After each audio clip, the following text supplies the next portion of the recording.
Enzo Recto, kalaban ang katiwalian at kasinungalingan, kakampi sa katotohanan at kabutihan. Kahapon pa lang, kahapon pa lang paglabas ng paglabas ng desisyon kahapon doon sa appeals chamber, yung jurisdictional challenge, mayroon ng reaksyon si Kitty Duterte, yung bunsong anak ni Duterte, yung anak niya kay Hanilet Abansinya. Mangiyak-ngiyak si Kitty Duterte. Ang sabi ni Kitty Duterte, kasi siyempre talo sila sa kaso. Talo sila kahapon. Lalo na ngayon natalo. Pero kahapon pa lang mayroon ng reaksyon si Kitty Duterte. Ni-recite niya yung tulang Invictus. Yun daw ang sagot ni Digong, ni Duterte, nang tinanong niya kung anong reaksyon. I asked him lang, what do you feel? What do you think? What do you want them to know? Invictus. Out of the night that covers me, black as the pit from pole to pole, I thank whatever gods may be for my unconquerable soul. In the fell clutch of circumstance, I have not winced nor cried aloud. Under the bludgeonings of chance, my head is bloodied but unbowed. Beyond this place of wrath and tears looms but the horror of the shade, and yet the menace of the years finds and shall find me unafraid. It matters not how straight the gate or how charged with punishments the scroll. And he did tell me to emphasize this part. I am the master of my fate. I am the captain of my soul. Actually, talaga namang yung tula na yan, kumbaga, ang ibig lang naman sabihin ng tula na yan, ang pinaka-importanting part nga doon, I am the captain of my fate. I am the master of my soul. Kumbaga, ano na yan? Kung ano man ang mangyari, handa na siya. Kumbaga si Duterte, handa na siya dyan. Ang sinasabi naman ni Kitty Duterte, actually, mangiyak-ngiyak si Kitty Duterte habang nire-recite yun. Ang ni Kitty Duterte, proud daw siya sa kanyang tatay, sa kanyang daddy. Proud daw siya sa kanyang proud din daw siya sa mga kapatid niya, kila Sara, kila Baste, proud daw siya, sabi ni Kitty Duterte. Proud daw siya kay Pulong.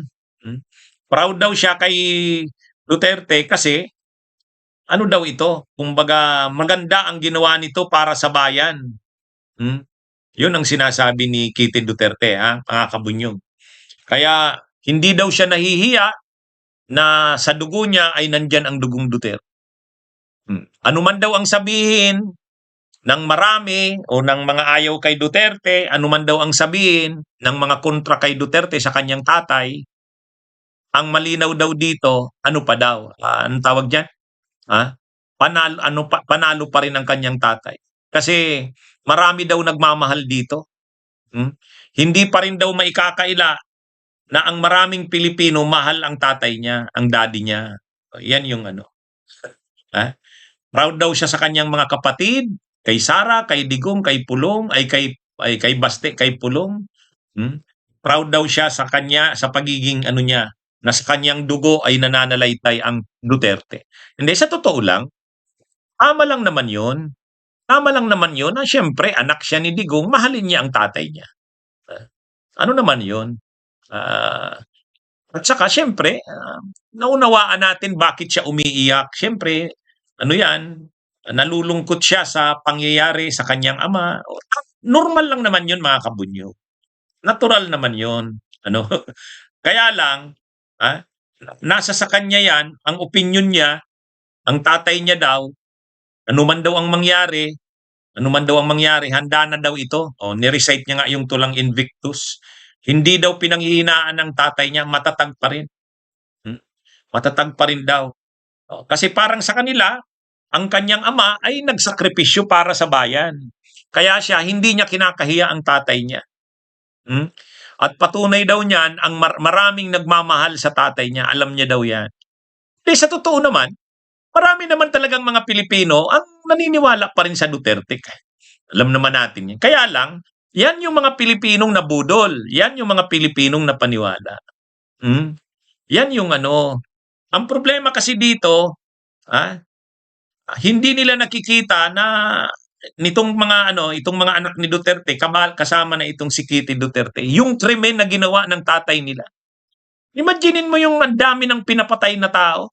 Kahit gaano pa man masabi mo na mga kriminal yon, na mga adik yon, mga pusher yon, tama ba yun? Ipapatay mo ang mga tao? Ngayon nga, ang bukang bibig nga nilang mag-ama. Ano ba ang bukang bibig ni Duterte, ni Digong? Ano ang bukang bibig ni Kaufman doon sa ICC? Hindi daw binibigyan ng due process ang kanyang kliyente. Ano ang bukang bibig ni Sara ngayon?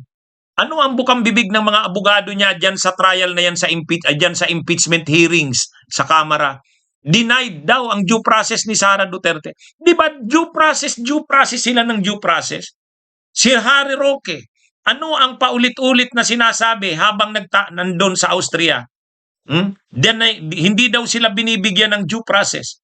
Alam niyo mga kabunyog, nakakasuka itong mga tao ni Digong at si Digong mismo. Ang bukang bibig nila ngayon, due process. Pero anong ginawa nila nung panahon nila? Anong ginawa nila nung administrasyon ng Duterte sa Pilipinas? Ang dami nilang pinagpapatay. Binigyan ba nila ng due process? Mayroon lang silang lista ng mga pinaniniwalaang adik at pusher. Mayroon lang silang drug matrix. Patay na yan. Binigyan ba yan ng pagkakataong idepensa rin ang mga sarili nila? Hindi. Walang pagkakataon ng mga yon na idepensa ang sarili nila. Yan. And yet, pinagmamalaki ni Kitty Duterte ang kanyang ama. Siyempre, normal nga yun. Ama niya yun eh. Kaya lang yung sabihin niya na parang ang kanyang ama ay napakaganda ng ginawa sa bansa. Na parang walang mali na ginawa ang kanyang ama.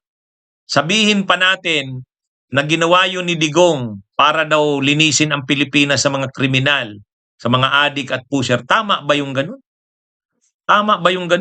At hindi naman ang pinag-uusapan natin dito, 500 katao or 1,000 katao or 2,000 katao or 5,000 katao. Ang inamin ng pulis, 6,000. Yung nanlaban sa operations, hindi pa kasama doon yung mga namatay na pinatay ng mga riding in tandems, ng mga vigilantes. Sinasabi nilang mga death squads. Kung kasama yung mga yon, yung mga binalot na lang ang mga katawan ng mga plastic tapes, linagay sa sako, itinapon, inano sa simento, makikita mo na lang sa tabi ng kalsada, aabot ng 25,000 to 35,000 ayon sa mga human rights groups. Ano ba yun? Tama ba yung ganun? Anyway, yan? Siyempre, proud sila Kitty Duterte sa kanilang ama. Si Digong actually, bago nagland yung eroplano niya noon, diyan sa Dahig, matapos siyang maaresto at tinurn over nga sa ICC, mayroon siyang maiksing mensahe. Ang sabi niya, palanding na yung eroplano niyang sinasakyan. Siya daw ang liable ng lahat ng nangyari. Kaya yung mga pulis daw na na-involve, mga tauhan ng gobyerno, wag na daw, siya na daw ang panagutin ng lahat ng ito. Kaya lang, nung linilitis na siya, ayaw niya namang tanggapin yung kanyang pananagutan. Hindi naman, dapat sana inamin niya na lang guilty. Pus na. Di ba? Pero hindi niya naman inamin yung guilty niya. Actually, ang depensa niya, hindi totoo yung lahat ng akusasyon sa kanya. Pero kung talagang matibay, sasabihin niya, oo, totoo yan. Yung maraming namatay na yan, kagagawang ko yan. Kasi pinapatay ko yan kasi nilinis ko ang bansa ko. Hindi naman ganun ang depensa niya, di ba? Ibig sabihin, wala siyang tapang na harapin ang kanyang ginawa. Di ba? Dinideny niya. Ganyan yung paano mo ngayon masasabi na proud sila sa legacy ni Duterte? Kung yung legacy na sinasabi ay dinideny ni Duterte, hindi daw siya eh. Hindi niya raw ginawa yun. Kaya yan.